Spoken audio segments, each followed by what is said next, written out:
Well, we're going live. Hey, it says we're live. It always says that, but then I never know for sure. Good morning, and hello, everybody. I see that we already have some people here. Karen saying hello in the chat. You guys, it's the last Wednesday of February. Good morning, Kay. Hello, it's good to see you. Good morning, Karen. I was just responding to your comment. You had just said something on one of my stability ball workouts, an old stability ball workout. Oh my gosh.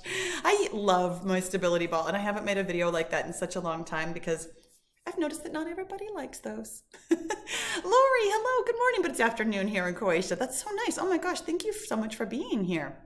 Vicky says we're live.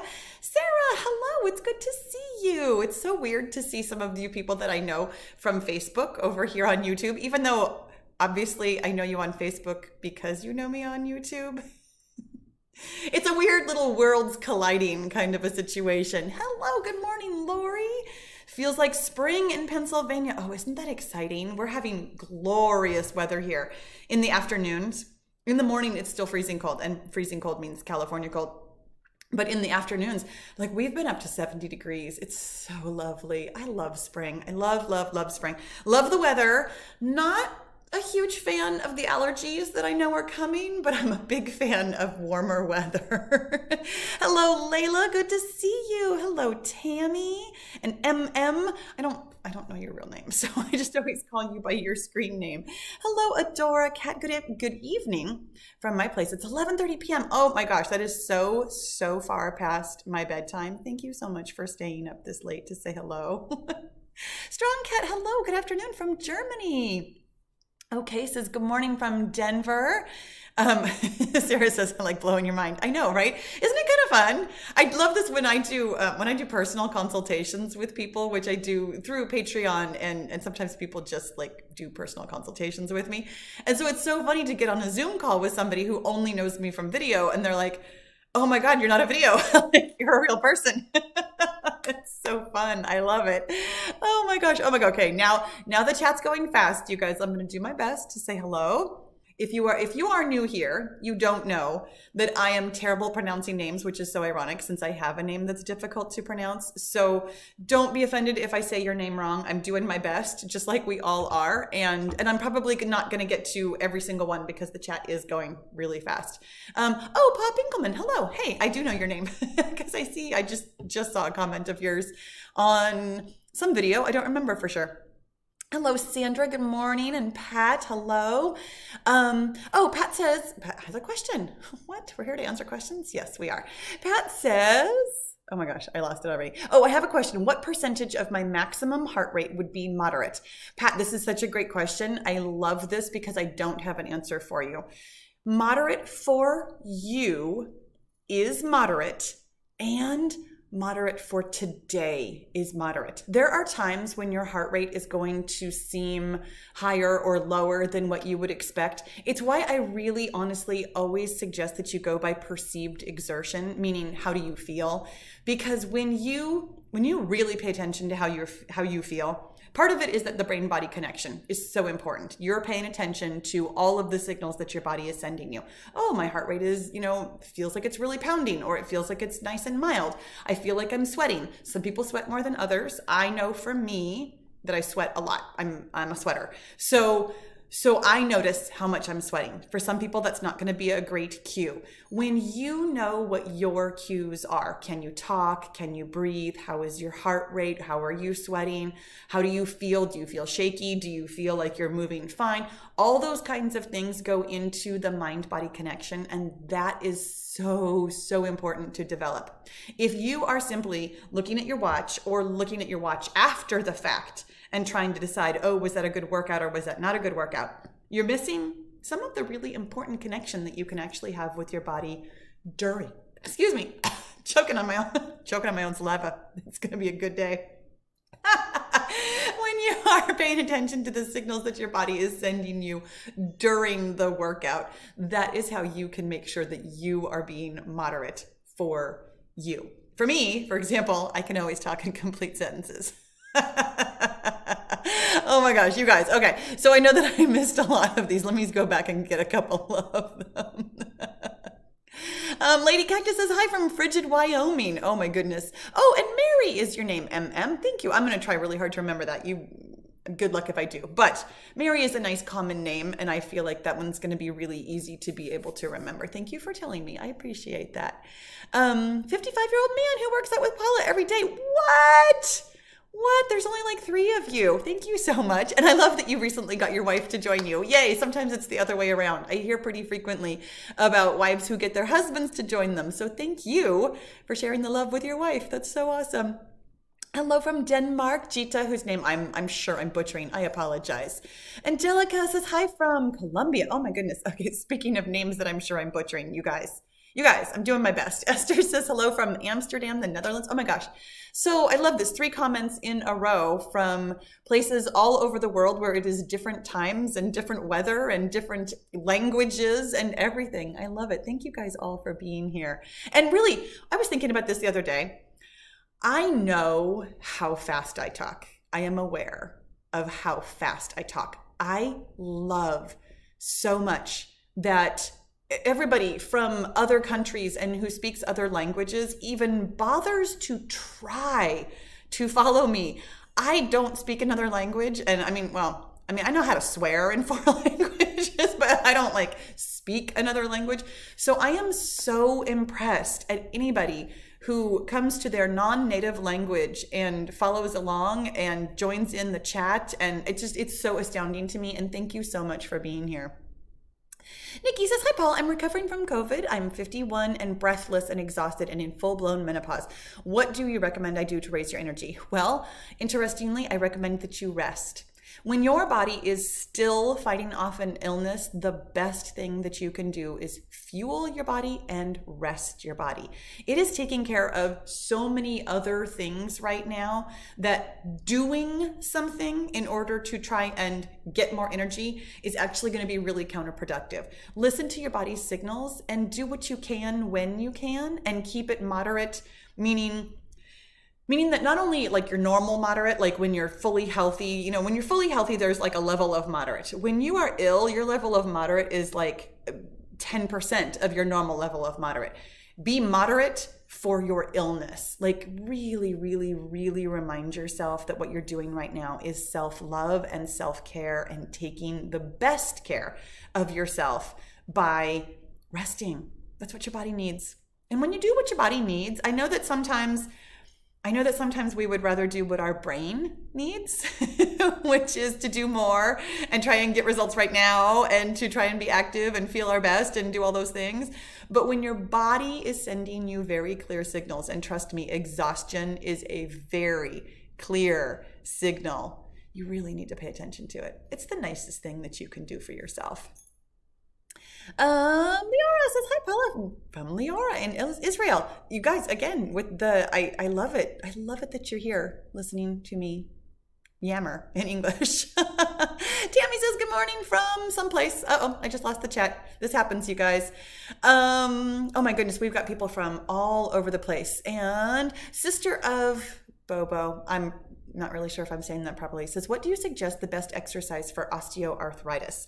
You know what? I am not actually an expert in osteoarthritis, and I would strongly, strongly suggest that you ask your doctor and physical therapist. I strongly suggest that you all have a physical therapist, frankly, not just a doctor, but somebody who can help you with all of your joint and mobility and pain questions, because they are really experts as to what kind of movements are going to be best for you, what kind of movements are not going to be best for you.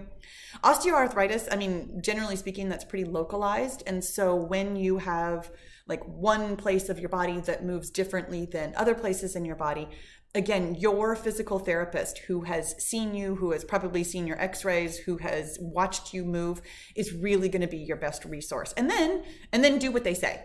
That's the second half of it. I know I often say go talk to your physical therapist, and sometimes you guys do that, but then you don't actually follow through.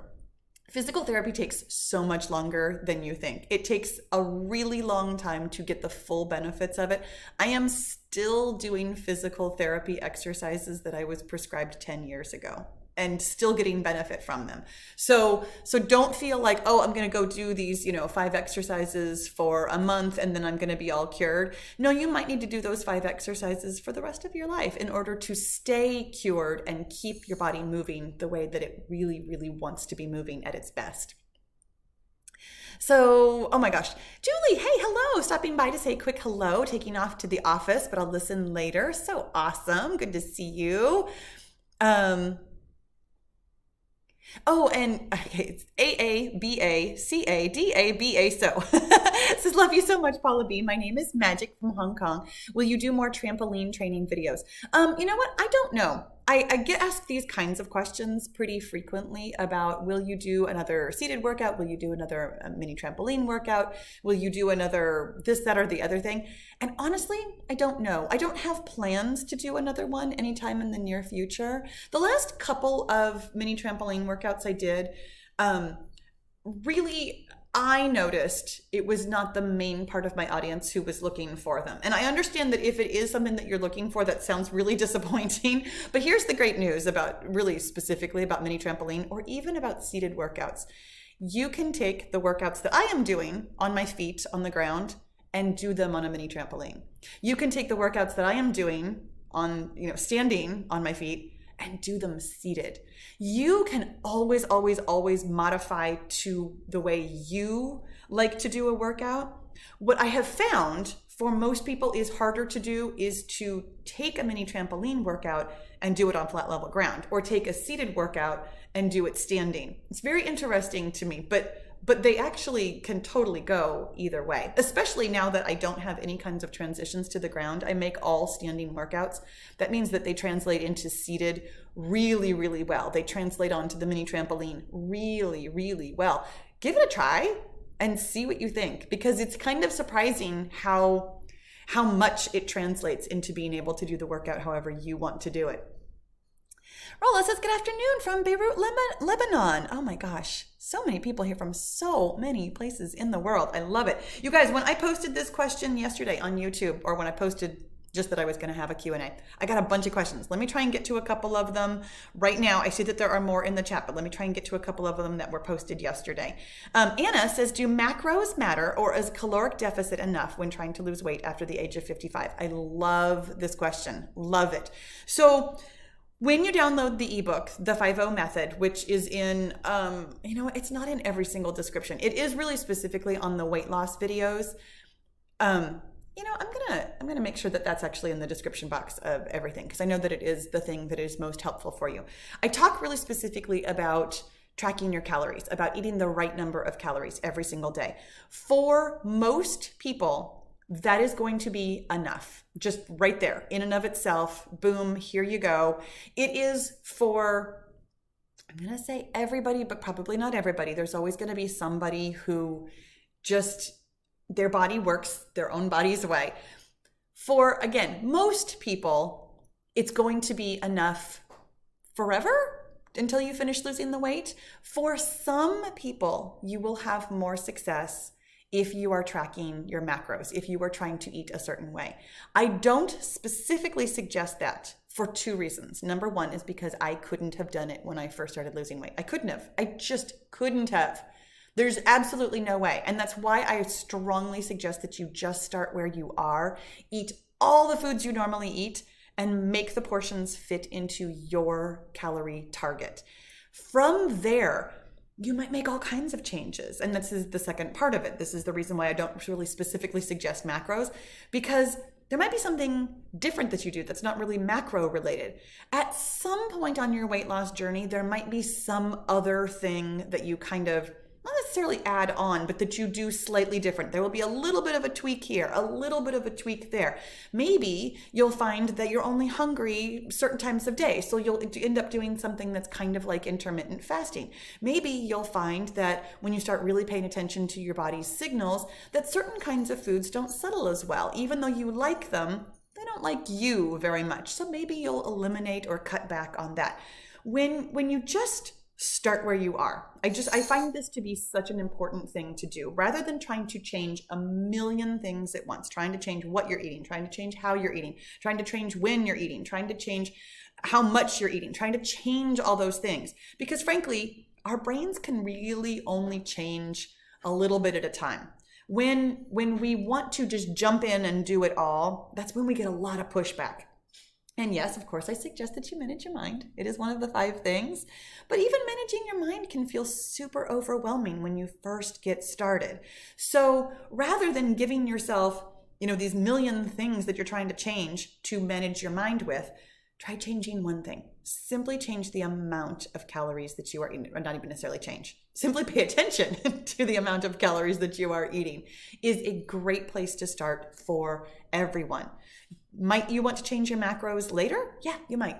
But I don't necessarily suggest that. It's not automatically the way to lose weight. The way to lose weight is to eat the right number of calories. It is. I mean, that's why macros work too, honestly. I don't know if you know this, but macros, they're just what food is made of, and each macro has a designated number of calories. So if you are counting your carbs, say for example, 1 gram of carbs has 4 calories. So if you're counting your carbs, you are in fact counting your calories. Just multiply by 4. It's the same thing. And so if you're trying to hit a certain percentage of this kind of carbs and this kind of protein and this kind of fat, you are in fact still counting calories if you do the math on it. So fat has 9 calories per gram of fat. Protein has 4 calories per gram of protein. So you would just do the math from there. So yeah, I think that was all I had to say about macros. I don't discount counting macros, but I also don't think it's the place to start. Meredith says, for weight loss, how many times per week should we do your workouts, and how much time per day do you recommend?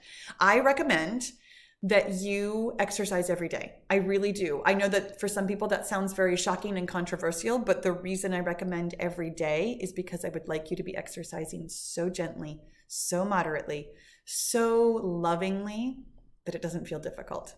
It just doesn't. It doesn't feel hard on your body. It doesn't feel hard on your brain. It doesn't feel difficult to sustain. It doesn't feel hard at all. In fact, it feels moderate. So what that means for length of time is whatever feels moderate to you.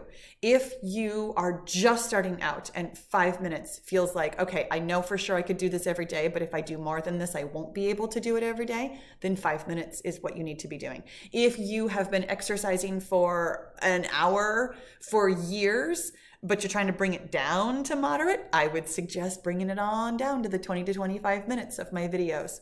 That's going to be, well, you don't have to exercise at all to lose weight. I mean, at all, literally at all to lose weight.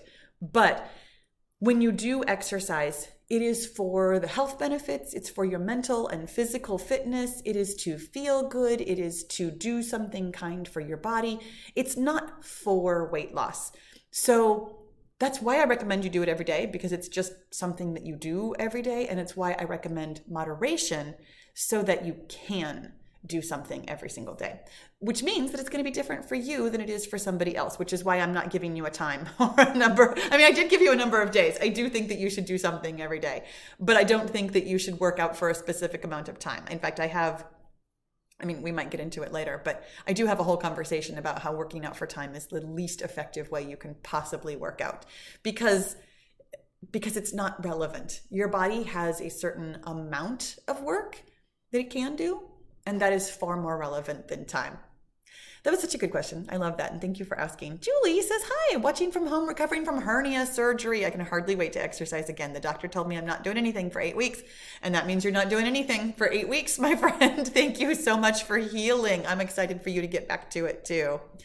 Oh, I love it. Lady Cactus says, I kept her from going crazy. You know what kept you from going crazy?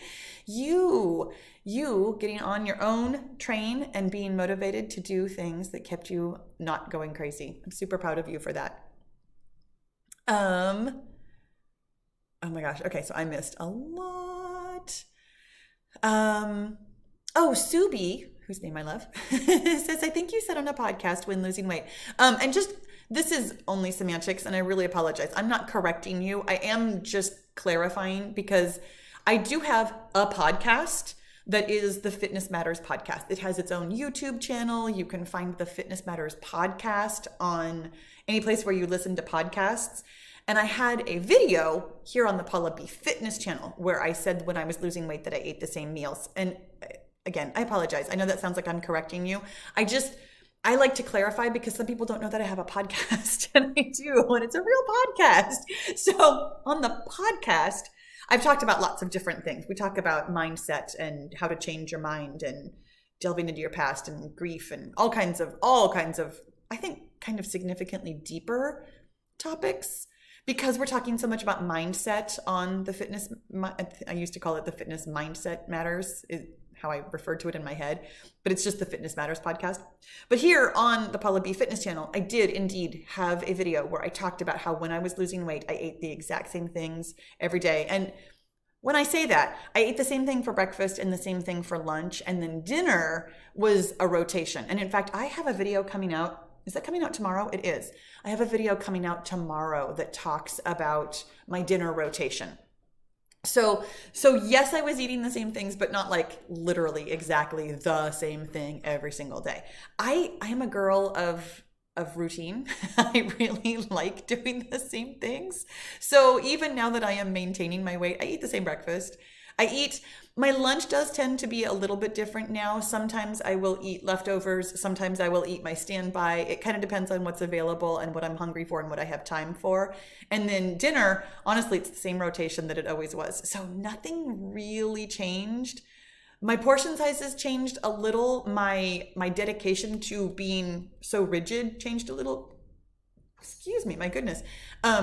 Because now that I'm eating for maintenance, it means that I am eating to fuel my workouts. My workouts are not the same every single day. So therefore, I am eating differently on different days. When I work out harder, I eat more. When I work out less, I don't really eat a whole lot less, but I do eat a little bit less. I do pay attention to my energy needs, and I pay a lot of attention to my hunger. If I'm not hungry for lunch, I won't have lunch. I mean, not that I'll skip lunch. That sounds bad.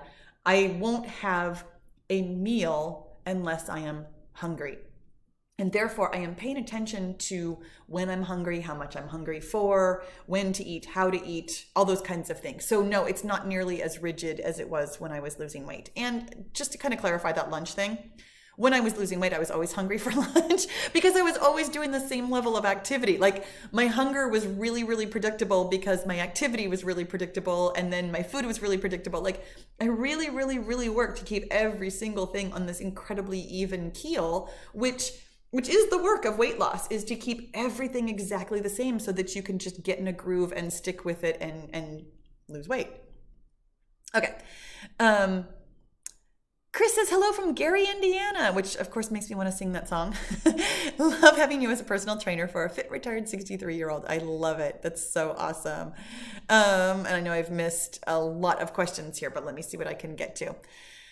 Maria says, what's your opinion on intermittent fasting? Honestly, Maria, my opinion is the same as it is for counting macros. I do think that it's helpful for some people. I don't think that it's necessarily the place to start. If you are used to eating, I'm not going to say all day, every day, but that's such an opinion, and that's such a wide way of saying it. If you are used to eating, breakfast, lunch, dinner, evening snack, mid-afternoon snack, those kinds of things, again, I think it might be too much to change all of that down into one thing. I really, really like to keep things as easy as possible for you. Do exactly what you're already doing. Eat the exact same foods that you are already eating, and make the portions of the foods fit into the calories that you are eating, that you are targeting. When you keep almost everything the same and make that one change, even that one change is enough to change your body. Even that one change is enough for lots of us to send your mind reeling into all the reasons why you can't possibly do this, and why it's so hard, and why it's so difficult, and why you'll never lose weight, and why it's hard for you personally, and why everything about it is really just super hard. Trust me, our brains have lots of information for us when we try and change something about why it's too hard. So just really managing your mind around that one thing can be months worth of work, frankly, for lots of us. I took plenty of time trying to figure that out. And it's why I really, really suggest changing as little as possible and getting the most results from as little change as possible. And then as you need to, you can tweak it a little bit here, you can tweak it a little bit there. Making more small changes at a time will really help you stay mentally focused and stay in the game and keep on top of managing your mindset. Because frankly, managing your mindset is probably a practice that you don't already have in place. Most of us don't until we start doing something where we need to manage our mind. That in and of itself is enough of a habit to establish that might feel difficult, that is worthy of your time of just settling in, picking on that one thing and doing the work on that one thing and building from there. You have the rest of your life to lose weight. There's nothing magic about losing it fast. There's nothing magic about getting there. You're still going to be doing the same things when you're there that you're doing when you're losing weight. You're still going to be thinking about what you eat. You're still going to be thinking about how you hydrate. You're still going to be thinking about your sleep. You're still going to be thinking about your exercise. You're still going to be managing your mind. So being in a hurry, not super helpful. And that wasn't your question. You were asking about intermittent fasting. But the answer was still the same, about change as little as you can to get as many results as you can and then keep tweaking from there. Oopsies. Oh my gosh. And then, okay, I totally just lost a bunch of questions. I really apologize. Tamara says, did you add any special supplements to help with rest or feeling better at this stage of life? I did not. This is a question that I get a lot, and it's something that I have a half-developed theory about it, and therefore it's not something that I've talked about really significantly in terms of supplementing for sleep. My theory is, and this is because it has worked for me, and anecdotally I have seen and heard it work for other people. My theory is that when you are doing all 5 of the things in the 5-0 method, when you are eating the right number of calories, when you are drinking the right amount of water, when you are, I'm skipping over number 3 because that's sleeping, when you are exercising moderately, and when you are managing your mind, that all of the elements work together. Like all of them work together to lose weight, but then all of them actually support each other. So whichever one you pull out, and I'm not actually going to just pull out this finger, but if you pull out sleep, the other 4 things help you sleep. If you pull out even eating the right number of calories, the other 4 things help you do that. If you pull out managing your mind, those other 4 things are going to help you manage your mind. So when people ask me about, oh, what should I do for sleep? I find it to be the word that's coming to mind is short-sighted, and that's really not what I'm trying to say.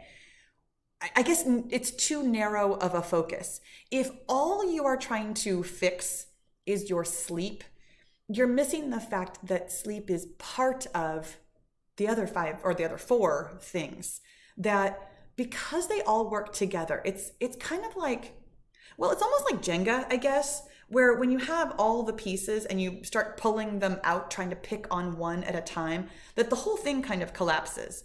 So, and I know that most people say, oh, I've got the other 4 and I just really have trouble sleeping. But here's the thing, telling yourself that you have trouble sleeping means that you're not managing your mind. When you are focusing on one thing and thinking, this is a problem, this is a real problem, manage your mind around that. So sleep in and of itself is not nearly the problem that I think a lot of people think it is.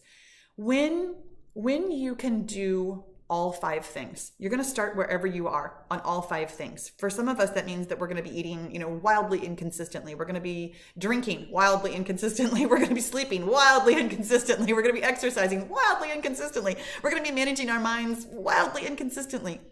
As you work on all 5, you'll build up this one a little bit. You'll build up this one a little bit. You'll build up this one a little bit. You'll build up this one a little bit. You'll build up this one a little bit. They'll all kind of get better as you get better at each individual one. And yes, sometimes for some people that might mean, I know that there are plenty of people who use supplements and who use, I'm going to say medication or some other kind of sleep aid, and they do find it very helpful. I personally have never needed to. I personally find that the thing that helps me when I am having difficulty sleeping, the number one thing that helps me is to manage my mind. And like hands down, that is the thing that it fixed any kind of sleep problems that I had. The other thing that also worked really, really well for me was to really manage my exercise. When I exercise too much, I don't sleep very well. And when I exercise, for me, too little, because I've been exercising regularly for 15 years, yes, you can lose weight without exercising at all, but my body and my mind are used to doing something every day. And so when I don't do anything, when I have the incredibly rare occasion when I have not done anything during the day for one reason or another, and I'm thinking really specifically of like traveling. I haven't traveled recently, but I'm thinking about other times when I have, when exercising just didn't fit into like a traveling day, that yes, I was doing something, but it wasn't quite what my body needed to get the kind of sleep that I am used to, the kind of quality of sleep that I am used to. I feel like I have more to say about that, but I also don't have a lot more to say about that. I guess my real advice here is, yes, you certainly might try supplements. You certainly might try sleep aids. My suggestion, though, is that you actually really just focus on the 5 things, and the other 4 things will help you sleep better in the same way that sleeping better will help you do the other 4 things. So really focusing on the 5 tasks of the 5-0 method is probably your best bet. If you feel like you have a really specific issue, I'm going to ask you to talk to your doctor, certainly. I mean, if there is something really specific to you that isn't clear from kind of a general question, then absolutely talk to your doctor. I mean, you guys know this. I tell you this all the time. Talk to your doctor about everything. Like, for real. So your doctor has answers. They might not be great answers, but at least it's an answer, and maybe he or she can refer you to somebody else who can help you in a different way. Joanne says, hi Paula, Joanne here from Ottawa, Canada. In one of your workouts, you mentioned something about estrogen and working out. I was wondering if you can talk about that. I can and I will.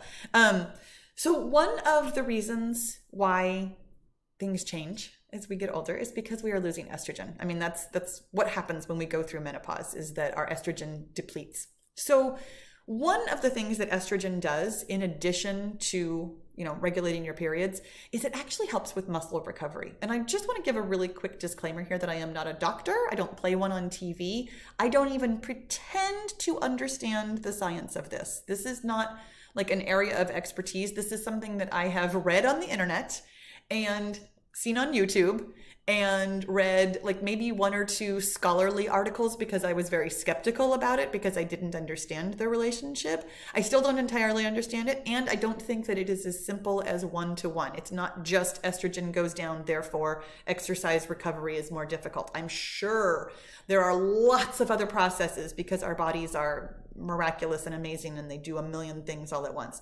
So my explanation of it to you is my understanding of it from other people's layperson explanation to me. So here's what I understand about it.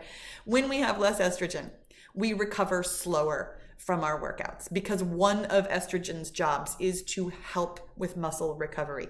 When we don't recover very well, that process of recovering your muscles, like when we work out hard, or even not hard, when we work out, your muscles have to recover from that. They send out all kinds of hormones and different things, for lack of a better word, that causes inflammation, and your body perceives it as stress, which is not a bad thing. Stress is part of short-term recovery from a workout. But when you're not recovering, there's still that little bit of stress. And then that little bit of stress from working out again, and then that little bit of stress from working out again. When you have this unresolved stress that can be either mental or physical, this unresolved stress, your body has a perception of what to do with stress. And your body's perception of what to do with stress is to store fat. Like, that is what it does. Way back in caveman days, the only thing that would cause stress was famine. So when your body perceives stress that lingers, it thinks you're starving. I mean, whether or not you are has nothing to do with it.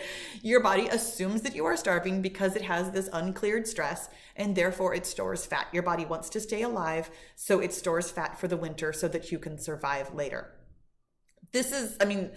so much of this is just really biological processes that, that we don't really, we don't have a lot of control over how your body does that, but we do have a lot of control over what your body perceives as stress and how much stress we give it. This is why I talk so much about exercising moderately. When we don't overstress our body, we're making sure that we can recover from the exercise so that our body will move along like it's supposed to. Our body will do all the processes that it normally does without that whole, oh, hey, we're stressed, let's store fat thing going on. And I'm trying to think if I have a really specific resource. Honestly, I Googled it and I didn't just stop at like the first one or two articles that were, meant for, were meant for like little blurbs. I started digging in and I really started to find like the actual research. And I will tell you, this is to the aside, there's not a lot of research being done on menopause. There just isn't. And to be fair, it's something that we all go through, and most of us, yeah, it can be an inconvenience, but for most of us, it's not deadly, and therefore, it's probably not a huge priority for scientists, as opposed to, let's say, something else going on in the world right now, or cancer, or, things that could actually kill us. So that's not a political statement, but there is not a lot of research about menopause. There just isn't. And exercise through menopause, mostly what you'll find is that we need to be doing some kind of strength training so that we can keep up our bones, because that is one of the biggest symptoms of menopause, is that we start losing bone density. So those are the kinds of things that you will find when you Google exercise and menopause, or exercise recovery and menopause. I think at least one of the actual scientific studies that I read was conducted by a hormone replacement therapy. Maybe not the actual company, but that's who it was like funded by. So yeah, they found that you needed more estrogen to be able to recover. Be skeptical of what you read and what you hear, even of what I'm telling you. Honestly, just be skeptical of all of it and pay attention to how you feel. I know how I feel. When I exercise too much, I feel lousy and it shows up on the scale. That to me proved my point, frankly, because I didn't used to act like that. My body didn't used to behave like that. My body has changed and its reaction to exercise has changed. Okay, that was a really long answer, and I feel like I have missed a lot in the chat. Oh my gosh. Okay. Excuse me. Susan says, does it matter how you use calories at each meal? For example, a bunch for breakfast, much less for lunch, load up calories for dinner. Is it better to even all meal calories out? I honestly don't have an opinion about that. I think that the best thing that you can do is pay attention to your hunger cues. I find that when fitness and health experts and diet experts try and give you like the way to do things, they really make it sound as though there is one way that works for everybody. And I don't feel like that at all. In fact, I feel like we are all special snowflakes. We are all an experiment of one. I know so many people who are just not hungry for breakfast. They're just not. And I find that fascinating personally, because I'm pretty hungry in the mornings. I also work out like literally the first thing. Like I get up, I'm, puttering around for a couple of minutes, but then I exercise. So I'm hungry right away. As soon as I start moving, my body starts saying, oh, hey, it must be time to eat. So for me, I pay attention to that. Therefore, intermittent fasting is not something that I recommend for most people, because I'm hungry in the morning. I'm very hungry in the morning. So when you are paying attention to your calorie allotment, pay attention to your hunger. Pay attention to your body. What does your body feel like? Are you really hungry in the mornings like me? Then eat in the mornings, and eat enough to feel satisfied. Not so much that you're like stuffed, but eat to the point where, you're going to have to experiment with it. Find a breakfast that fills you and carries you as long as you need it to. That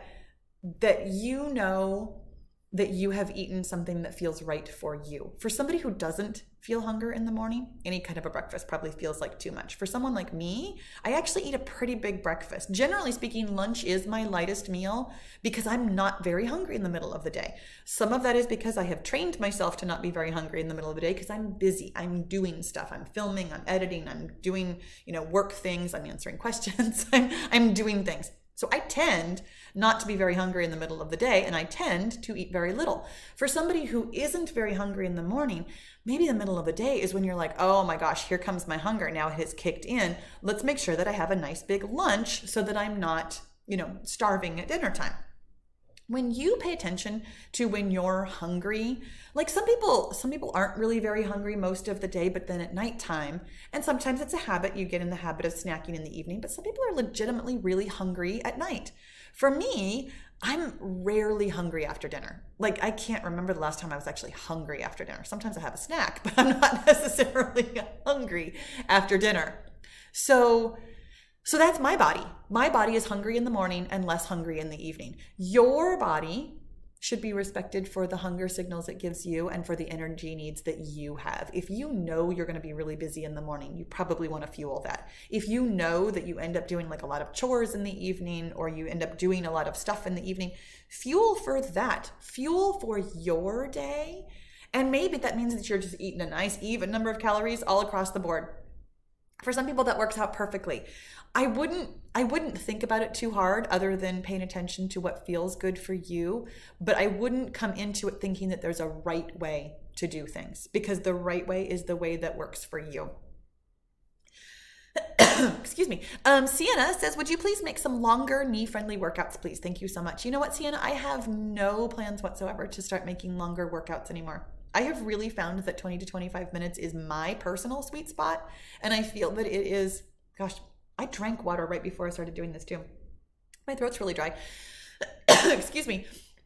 I find that the 20 to 25 minute mark is really, really appropriate for most of my audience. And for those who do want longer, I mean, first of all, I have over 900 videos, you guys.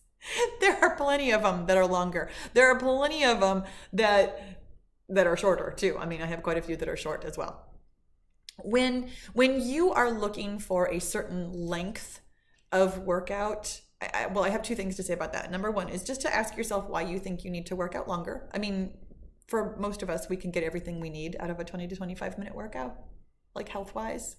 And if you want to do something longer, you can do 2, or you can do 1.5, or you can do 1, twice. Or, I mean, especially if you do 1 video, you wouldn't do the cool down and you would come back and basically treat it like a circuit. So you wouldn't do that warm up again. So you would end up with a nice, probably 35-minute workout, which would maybe be what you're looking for. But as far as, I mean, I know when I got asked earlier about the mini trampoline, it's like, well, I don't know, never say never. But honestly, as far as longer workouts, I will say never, except that I should never say never.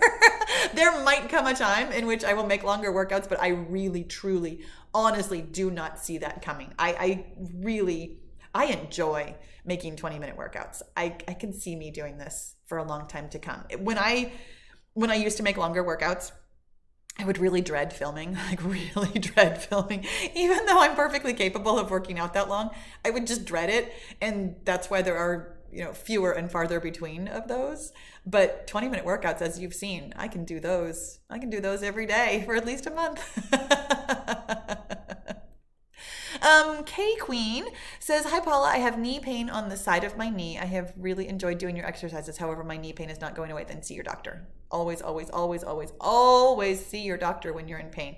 Here's the thing about my knee-friendly workouts. They are friendly for your knees, but they're not meant to cure your knees. They are not meant to be a medical diagnosis. They are not meant to be anything other than for your enjoyment if you have already gotten clearance from your doctor to do such a thing.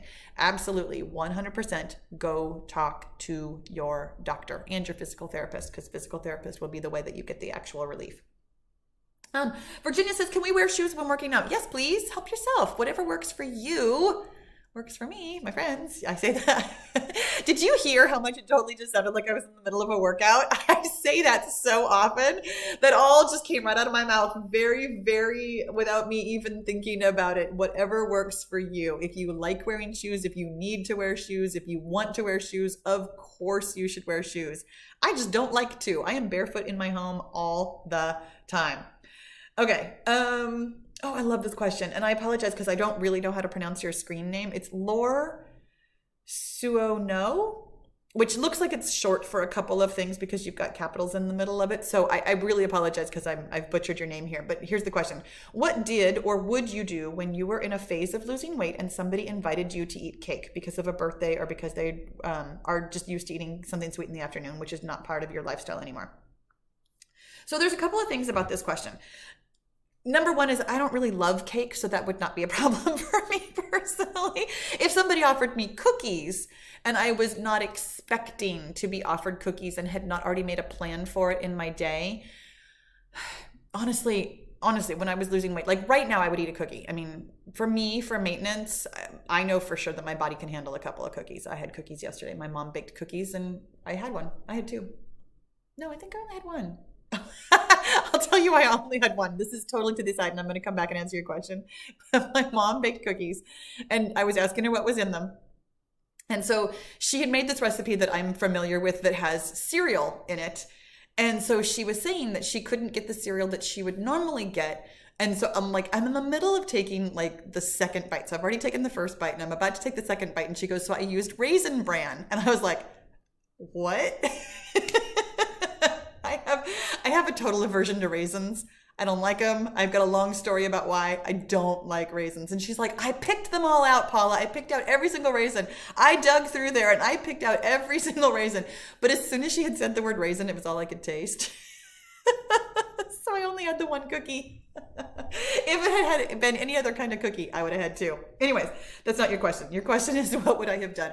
When I was losing weight and I was really like, I was in it for the long haul. I was in it to win it. I wouldn't have thought twice. I would have just been like, oh no, thank you. Here's the thing about other people's opinions ever. Like really, ever. They're other people's opinions. They belong to that other person. You never, ever, ever have to take on somebody else's opinion. Somebody can tell you that they're disappointed. They can tell you they're angry. They can tell you they're hurt. But the only time that you feel anything is when you have thoughts about that. People tell me all the time that they do not like what I do. People tell me all the time how much they are unhappy with me and the way I conduct myself on YouTube.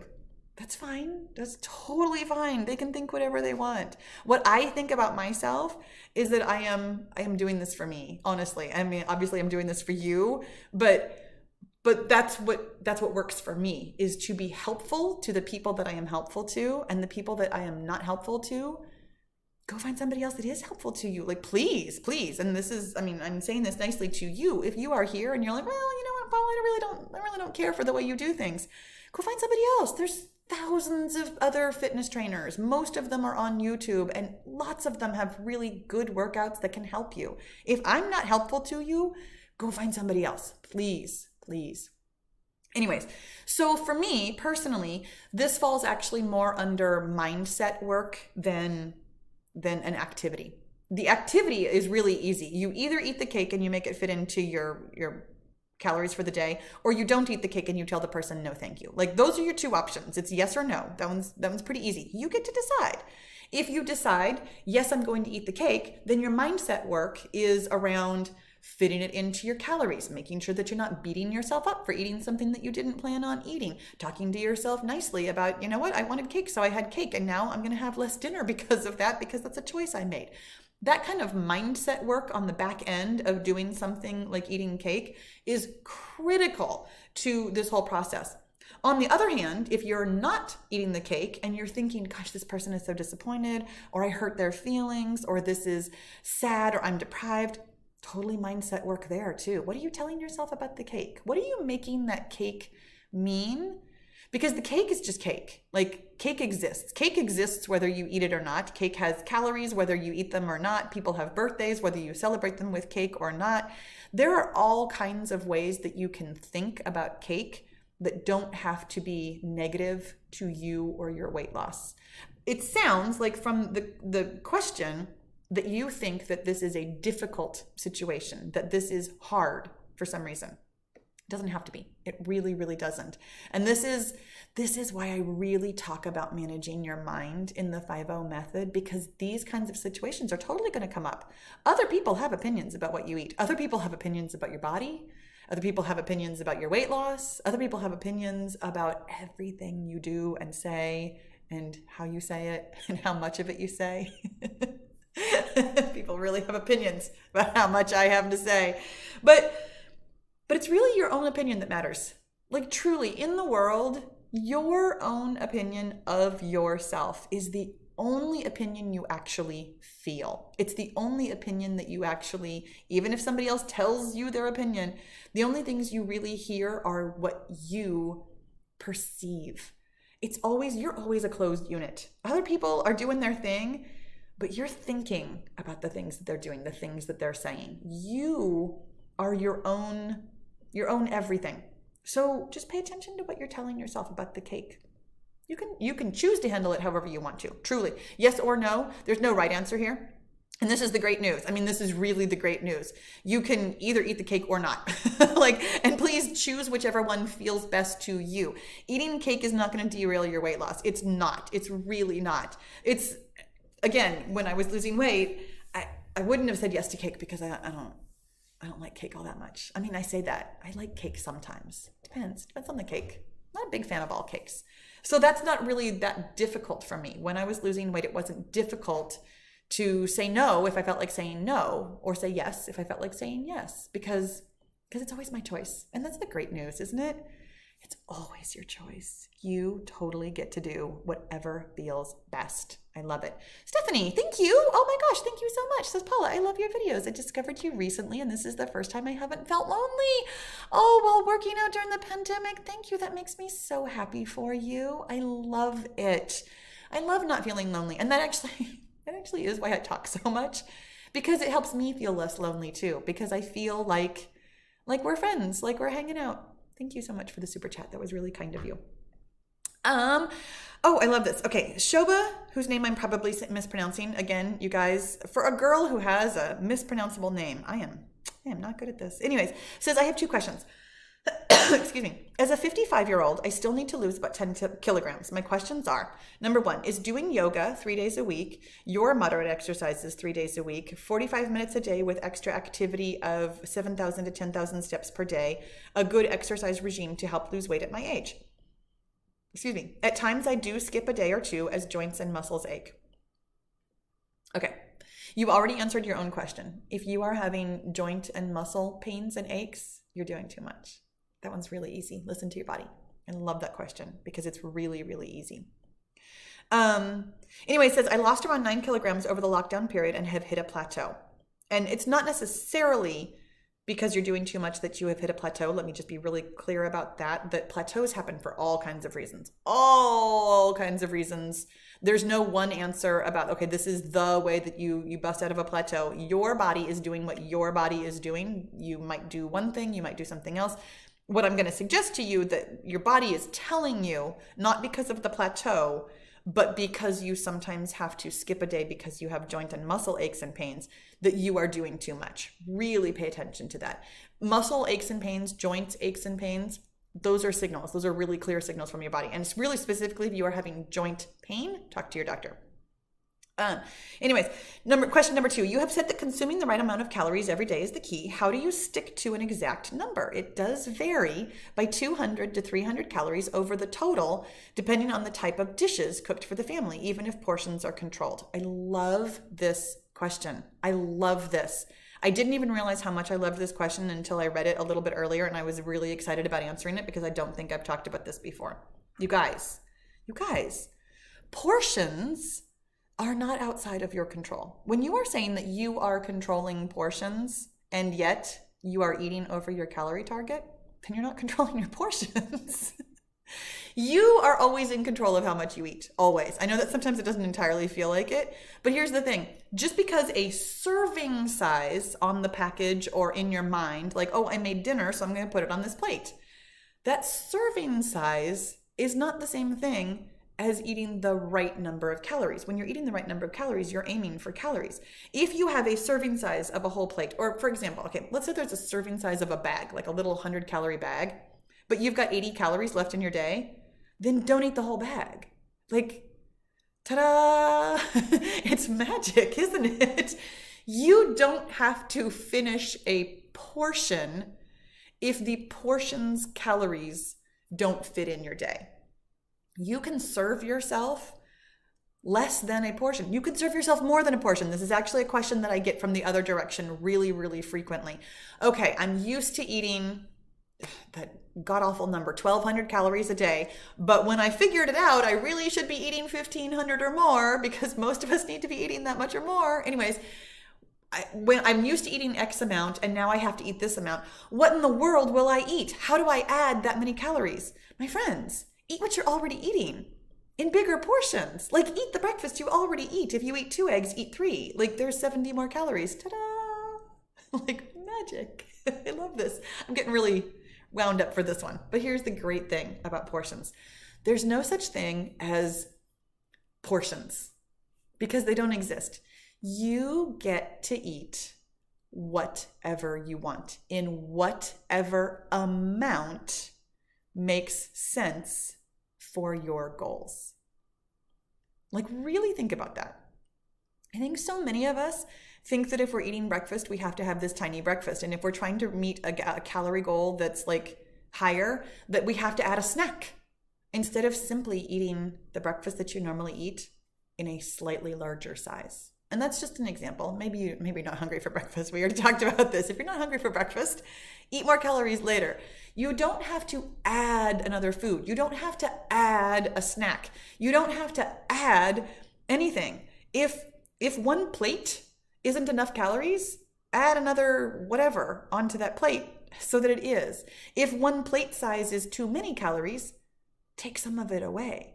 Like, you're always, always, always in control of how much you're always in control of how much you dish up. You're not if you don't eat at home. If you go to a restaurant, figure out how many calories are in the total, figure out how many calories of that total are in your target, and eat that number. And I did go half on that one because most restaurants, I mean, come on, most restaurants have huge portions with calorie totals that are way past what we actually need to be eating for one meal. So figure out, you can eat anything. Order anything off the menu that sounds good to eat, that you want to eat, and then eat the amount of it that fits into your calories for your day. I love that question. Thank you for, like I said, I totally butchered your name, but thank you so much for asking that. I absolutely love it. Oh, and so interesting, because right below that, from Super Confident You, whose screen name I love, Super Confident You, says, how do you break a plateau? So many ways to break a plateau. I mean, so many ways. I have at least one video for sure. That's a walk run video. You don't have to walk or run. You can just listen to it. That's literally called How to Break a Plateau. The thing that I'm going to offer you here relatively quickly, because we are almost done with our time. The thing that I'm going to offer you, it says I've been at the same weight for 3 weeks, and I've been eating 1,700 to 1,800 calories consistently, with maybe 2 or 3 days that went up close to 2,000. I track my calories every single day. So my dear friend, Super Confident You, I actually have no idea how many calories you need to be eating. Just because you're eating 17 to 18 doesn't necessarily mean that that's the right number for you. I'm going to assume it is, because generally speaking, most people don't come to me with a number like that and have just guessed. Most people, when they're guessing, go with the 1,200. That is wrong, just so you know, unless you're teeny tiny already. And really, even if you're teeny tiny already, I ate more than that when I was losing weight, and I only had a couple pounds to lose. So anyways, I'm off track here. Anyways, eating 17 to 1,800 calories consistently. And just to be fair, like, I'm going to tell you really quickly, 17 to 1,800 is a pretty big window. That if your calorie target is 1,800, hit 1,800. I mean, hit the number on the head. Again, when you're in control of the portion sizes, you can have one potato chip. I mean, I know that's difficult. We tell ourselves it's difficult. But if you have that many more calories left in your day, I don't know how many calories is in one potato chip. I have no idea. But if you have that many calories left in your day, then that's what you eat. Hit the number. Boom. Anyways, so your window might be a little bit too big. You actually look really young. You might have the wiggle room for a big enough window like that. Most of us really need to hit it like within 25 in either direction. Like we really, really need to narrow it down. And I would also ask myself, what's going on those 2 or 3 days that went up to close to 2,000? And I'm not by any means suggesting that you're overeating. That's not where I'm trying to go with this. But what I'm getting at here is if you are hungry, then maybe something is going on. Like if you are consistently hungry for close to 2,000 calories, but you're trying to stay 1,700 to 1,800, maybe 17 to 18 isn't really your calorie window. If you find yourself hungry, you're not eating enough. You're not. And your body is sending you a very clear signal. So on those days when you do go up to 2,000, like, was it an anomaly? Was there emotional eating there? Or were you hungry? And if you were hungry, was it because you were exercising more? So a couple of different things might be going on. Maybe, you're reasonably consistent with your calories, but it might be that you're not sleeping very well. It might be that you're not managing your mind. It might be that you're not drinking enough water. It might be that you're exercising too much. There could be lots of things going on. And so my general broad advice, and this is how we're going to wrap this up today, if you are on a plateau or you feel like you're having difficulty, really look at all 5 factors. Like really look at all 5. Everybody wants to come and talk to me about the number of calories they're eating and do I need to adjust it? Almost never. Go with the calculation, hit the number on the head. Really, really, really make sure that you're drinking the right amount of water every single day. Not just there sometimes, not just when you want to, not just when you have the time to go to the bathroom, but like really hit your water every single day. Really, really focus on your sleep. Make sure that you're sleeping as well as you can. Wherever that is right now is your best right now. Really make sure that you are exercising moderately. For most of us, it means doing less. Really, truly, truly. And make sure that you're managing your mind. Because here's the other thing that I'm going to tell you real quick, super confident you, whose name I still love. 3 weeks isn't really necessarily a plateau. 3 weeks is pretty common. In fact, I don't personally like to use the word plateau until we've been sitting somewhere for 6 weeks. And I know that sounds like an eternity. That's part of the managing your mind, is to really ask yourself what you're telling yourself about this. The fact is you can still be telling yourself, oh, I'm on my way, I'm totally losing weight, because you are. I mean, are you going to quit? If you're going to quit, then don't tell yourself you're losing weight. But if you're not going to quit until you get to your goal weight, then you are 100% losing weight in the present tense right now because you are still on your way to your goal weight. So telling yourself, oh my gosh, I'm at a plateau. Oh my gosh, I'm not losing weight. Oh my gosh, it's hard to lose weight right now. These are not things that are going to help you lose weight. Telling yourself, I'm losing weight, is very helpful. It has to be believable though. So check in with what you hear when you tell yourself, I am losing weight. What do you hear? What's the pushback in your brain? Well, no, you're not. Scale's been the same. So what? Really, really, really question the things that your brain is offering you. Your brain will offer you all kinds of junk advice pretty frequently. For me, I've noticed my brain offers me junk advice like all day long. So I really have to be careful not to listen to it, not to believe it. It's just telling me something that it has gotten really efficient at telling me. And that's all that's going on here for lots of us, is that your brain is offering you that something is difficult. Your brain is offering you that something is a problem. It's not a problem unless you believe it's a problem. You, my friend, are on your way to getting everything you want. That's a great way to wrap that up, right? You guys, thank you so much for being here. I mean, I know there's way more questions than I have time to answer, and I really, really appreciate you all being here. It was so nice to see you all. I hope you have a great day. I hope you heard exactly what you needed to hear to help you get moving towards your goals. See you later.